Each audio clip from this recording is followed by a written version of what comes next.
This is example number 7.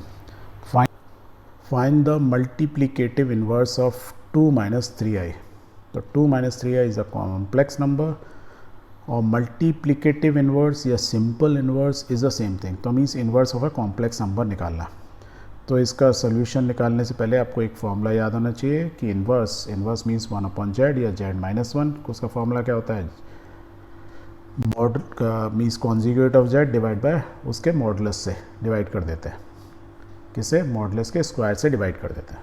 So this is a formula. यदि याद है और आपको कॉम्प्लेक्स नंबर दिया है तो ये सब चीज़ तो आप निकाल सकते हो. तो we will write this way, let z is equal to 2 minus 3i और given z is equal to 2 minus 3i. This is the complex number. उसका क्या निकालना है? कॉन्जुगेट. तो मालूम है माइनस है तो प्लस कर दो इमेजिनरी पार्ट को. So the conjugate is 2 + 3i. अब मॉडुलस निकालना है, मॉडुलस का square. And you know modulus क्या होता है? a² + b² मीन्स इमेजिनरी और रियल पार्ट का स्क्वायर. तो डू इट. तो नंबर क्या दिया हुआ है हमारा? ये z तो यही है. तो 2² प्लस जो इमेजिनरी पार्ट का स्क्वायर. तो आंसर क्या हो गया? 13. तो हमारे को ये भी मालूम चल गया, ये भी मालूम चल गया. अब बस क्या निकालना है? ये वैल्यू. तो let's put it. So will write therefore the multiplicative inverse of 2 minus 3i is given by z inverse is equal to this upon this, the same formula. Put the values. 2 + 3i means this divide by 13. इसकी value 13 थी. हम इसको 2 real value को अलग लिखते हो, इसको अलग लिखते हो. If you right that is better. 2/13 + 3/13i. So this is our inverse multiplicative inverse of this complex number. So this way we have solved it.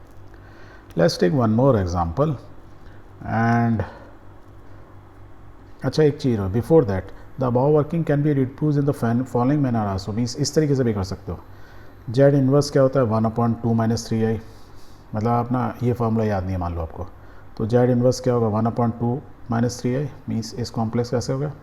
और आपको मालूम है जब भी ऐसा लिखा हो तो हम क्या करते हैं? ऊपर 2 + 3i से मल्टीप्लाई कर देते हैं. ऊपर नीचे मल्टीप्लाई कर दो. जब मल्टीप्लाई किया तो ये तो ऊपर रहेगा और नीचे वाले को सिंपल मल्टीप्लाई करो. You know the multiplication. तो ये ऊपर रह गया 2² - 3. आप सॉल्व करोगे तो नीचे क्या? 13. दिस देखो ये सेम चीज़ आ गई. और मैं इसको और आगे सॉल्व करूँगा तो यही आ गई. सो आपको ये फॉर्मूला याद भी नहीं है तो सिंपल है. 1/2 - 3i है तो ऊपर नीचे प्लस माइनस से ऑपोजिट साइन से मल्टीप्लाई कर दो. यदि ये प्लस होता तो 2 - 3i से ऊपर नीचे मल्टीप्लाई कर देते.